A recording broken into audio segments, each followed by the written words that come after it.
Hi everybody, Sniper69 here. Today I'll be doing something a little bit different. I won't be really doing a commentary. This gameplay is of me playing the North Carolina.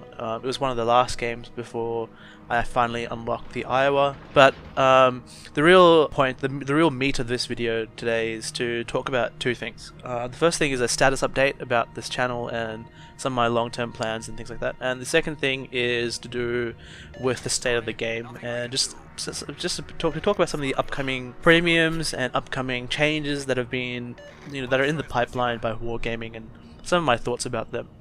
So the first thing about the first topic is on about my channel and the future updates and stuff like that. So the good news is I've recently set up a Patreon. I've put the link in the description box under the video. Please feel free to donate a few dollars, subscribe, but it's mainly to fund, just to give some support and to try and fund for a better computer, because currently I'm playing on a playing and recording on a laptop which is about 6 years old now, and to be honest, it's not really cut out for recording at all, and I'll need to get something a bit more beefier to do stuff like that. So that's the good news. So I've set up a Patreon account. Please donate a few dollars. The second thing is I've got exams coming up in the next couple of weeks, so obviously there'll be a lot less stuff which I'll be uploading during this time, and so that's about it in terms of future plans. But after my exams I'll definitely be playing again. I'll probably try and get a better computer. My parents can't stop me anymore after I finish my exams. So the second thing is the state of the game. So there are two premiums which I was really interested in. So as you would have seen in my previous video about how to buy a premium ship, you would have seen my players, like my ships and nationality stats, right? So I really like cruisers, I really like battleships, I really like Japanese. And the one thing that the Japanese were missing for a long time was a high tier battleship. And a few weeks ago, there was a release on, I think, the World of Warships Asia Facebook page of an upcoming premium called the IFHE, which is a upgraded Amagi class. I think it's like the next ship. It's like the comparison is like North Carolina to Alabama, which is North Carolina class to South Dakota class, and Amagi class. I think it's a Tosa class. I don't know. Anyway, it's like an upgrade. It's like a 8.5. It's like a tier 8.5, and I was really excited for a while, and then I was like, oh yeah, tier 8 premium battleships, perfect. And then I started to look at the stats, and I started to become very disappointed very quickly. The two stats which really annoyed me the most was the fact that it has a 35-second reload.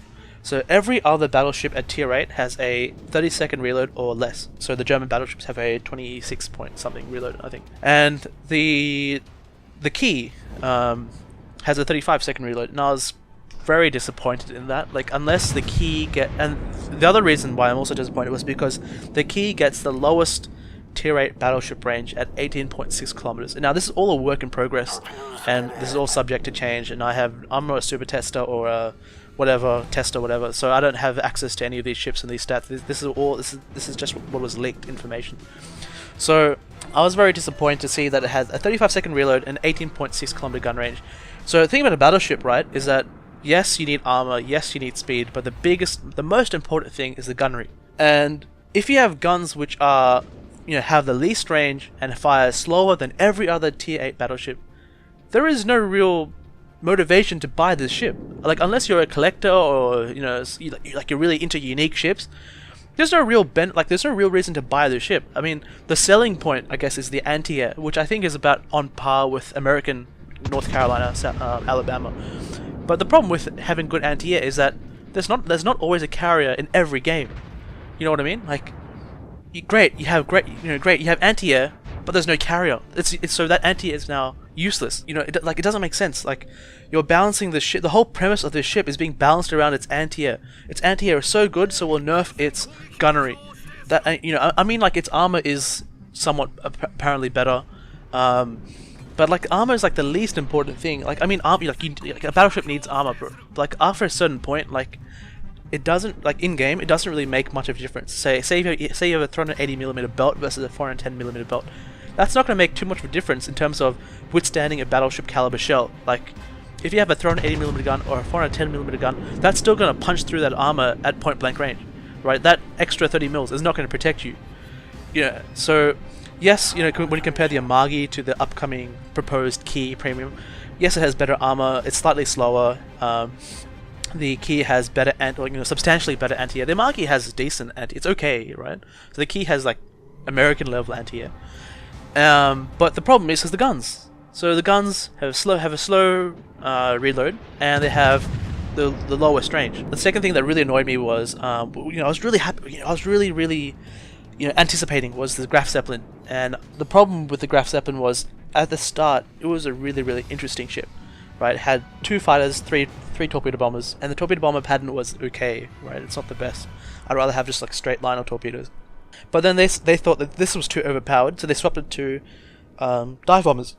And they gave the dive bombers AP bombs, I think. But then it was really strong, but also against certain battleships and certain cruisers which were heavily armored, so like your German battleships, and its damage was inconsistent towards lighter targets. So they said, okay, you can use HE, but then the problem is that HE has less alpha. I don't know.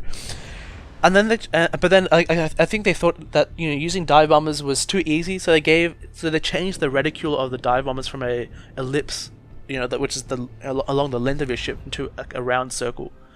Now the problem with that, the justification is that because it's a round circle, you can now drop from any angle, and every angle will be just as good.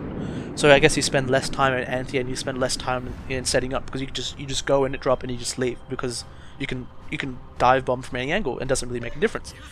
But the problem is that it doesn't reward player skill, right? If I take the time to set up my drop to maximize damage, I should be rewarded, not penalized, and convert this carrier into a point and click. I was really excited, but now all that interest has just gone out the window with Wargaming's manhandling of the situation. The other issues, the other upcoming proposed changes are the changes to smoke, IFHE, and radar. So radar is just overall getting a buff. No radars. I think no radar range is being reduced. So there's the minimum spotting distance will be the same, but the range at which you can spot cruisers and battleships will be enlarged. So radar is more effective against cruisers and battleships, which is okay. Sure, I guess it counters the smoke. Maybe it counters the smoke a little bit too well for cruisers and stuff hiding behind the smoke. But anyway, we'll see how it goes. The other issue was the change in IFHE. I agree that IFHE needs to get tweaked, but the way they're doing it is not particularly good. So they're making it a bit more effective for lower caliber guns, so more destroyers will pick it up, but I don't think any destroyer will pick it up. But the other issue is they're making it -8% for large caliber guns, and I agree that IFHE it was not the best skill to implement in the game, but it's also but the way they're handling it is also not the best in terms of trying to resolve the issues around it. To be honest, I think it's probably best just to remove IFHE and just re-change the formulas for lower caliber guns. So rather than being divided by 6, you divide by 5. And what it means is that those 150 millimeter guns can now penetrate up to 30 mils of armor, which is perfectly fine for hitting cruisers, and it's just as effective as hitting tier 6, 7 battleships, which have 25 millimeter armor plating. It just doesn't let you penetrate. If you divide by 5 as opposed to 6, it doesn't let you penetrate the 32 millimeters of bow and deck and armor of higher tier battleships, which I think is probably a good thing, right? But you still retain your fire chance, right? So your heavy cruisers, they're divided by 6, but they have the penetration to overmatch 32 millimeters, but they don't have the rate of fire as opposed to the lower caliber guns, which now have the penetration to deal with more things. But they still can't penetrate battleships as effectively. They can still cause fires, and fires still do hurt. I mean, I don't know. The whole IFHE thing is not particularly good. It's like a band-aid solution. What they're trying to do, they're not trying to fix the root problem, which is the issues between light cruisers and heavy cruisers. And the problem with band-aids is that because it doesn't fix it doesn't fix your root problem, and it also creates bigger problems. It just seems so heavy-handed and inappropriate to a game which could become really good with just a very finesse approach to balancing. The other issue is the upcoming changes to smoke, and that you'll be detected in a smoke if you fire. Well, your detection range increases in a smoke, so it doesn't really change destroyers too much, which is good. Doesn't really affect British cruisers too much. I think they get spotted around 5.5, or 6 kilometers, which is okay. I mean, if the DD gets a bit close, then that's a bit of an issue. But the biggest issue that I have is that how it's affecting other heavier ships which rely on smoke. So the Kutuzov. Yes, it's a bit strong, but it also has issues which everyone seems to ignore. The Kutuzov, when firing the smoke, has a 7.7 kilometer detection, and that's great if it's not a cyclone. But in a cyclone, that 7.7 kilometer detection is useless, because it means that if a ship pushes 300 meters more from the 8 kilometers to 7.7, you're spotted. That smoke becomes useless, right? Which I don't think is particularly good, because your smoke is meant to be like a defensive tool, and if especially in these close ranges, and it's just like it just shows a strategy to address these issues in the game, which is the Kutuzov and Belfast, and lesser extent the Belfast, to address these ships, but like in a heavy-handed way, which is changing game mechanics. Because the thing is, right, the wargaming has an issue with like ships in general, like heavier ships like battleships and I guess some heavy cruisers firing from smoke. But then if you take that away, if you make it so that your smoke doesn't actually conceal you anymore, as a battleship player, I'm not going to even bother using your smoke, right? Unless I'm on fire and I need to heal, I'm not going to use that smoke at all. I'm just going to sit in the back and take pot shots at cruisers because my guns can penetrate their armor, right? It's just going to make the game more passive, and already the game is already passive. It's going to make it more passive. And for cruisers which want to push up, if that smoke is unreliable, if it's a DD which is a bit too close, and like you say you're a Japanese cruiser, you don't have radar. Your hydro is not 6 kilometers like the Germans, which can spot a DD that close. Like DDs, like I don't want to say it's just creating another can of worms in terms of balance. And rather than taking a finesse approach, wargaming is taking like this heavy-handed approach which doesn't address the fundamental issues with the game. So that's about it, I guess. I guess summing up, I've got a new Patreon account, I've got exams coming up, so I'll be doing a few less videos.